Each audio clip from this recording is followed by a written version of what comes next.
এক দেশ থেকে অন্য দেশে ভ্রমণের ক্ষেত্রে সবার আগে মানুষের প্রয়োজন পাসপোর্ট। তবে যদি বলা হয় এবার বিদেশ যেতে পাসপোর্ট লেগেছে এক বিড়ালের, শুনে অনেকে অবাক হলেও বাংলাদেশ থেকে ইতালি পাড়ি দিতে পাসপোর্ট করা হয় এক বিড়ালের। তার নাম ক্যান্ডি। 4 বছর ধরে থাকছে মুন্সিগঞ্জের এক পরিবারে, আর তাই আদরে ক্যান্ডি নিয়ে রোমের উদ্দেশ্যে যাত্রা শুরু করে পরিবারটি। জানা গেছে মুন্সিগঞ্জ শহরের মানিকপুরের রিক্তা বেগম 2021 সাল থেকে ক্যান্ডিকে লালন পালন করছেন। তখন তার ছেলে শিথিল স্কুলে পড়তো। অনলাইনে 15,000 টাকা দিয়ে কেনা এই বিড়াল ছানাটি এখন পরিবারের একজন সদস্যের মতো।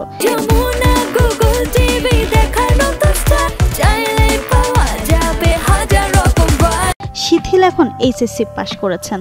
তার বাবা আব্দুল হাইয়ের কর্মস্থল ইতালির রোমে, সেজন্য শখের বিড়াল নিয়ে সেখানেই পাড়ি জমাতে চান তারা। আর বিদেশ যাত্রার জন্য ক্যান্ডির প্রস্তুতি একেবারে ইন্টারন্যাশনাল লেভেলে। বিশেষ খাঁচা, পাসপোর্ট, এনওসি, আরও রয়েছে মাইক্রোচিপ বসানো, স্বাস্থ্য সার্টিফিকেট, ট্রানজিট ক্লিয়ারেন্স। এই যাত্রার মোট খরচ প্রায় 1 লাখ টাকা। বিমান ভাড়া, কাগজপত্র আর ক্যান্ডির কমফোর্ট জোন সব মিলে একদম রাজকীয় সফর। সবকিছু ঠিকঠাকভাবে আয়োজন করলেও বিপত্তি বাধে রাজধানীর শাহজালাল আন্তর্জাতিক বিমানবন্দরে যাওয়ার পর। গেল বুধবার রাত 3:15টায় কাতার এয়ারওয়েজে উড়াল দেওয়ার কথা ছিল ক্যান্ডির। তবে খাঁচা অনুপযুক্ত হওয়ায় তাকে আপাতত যাত্রার অনুমতি দেয়নি বিমানবন্দর কর্তৃপক্ষ।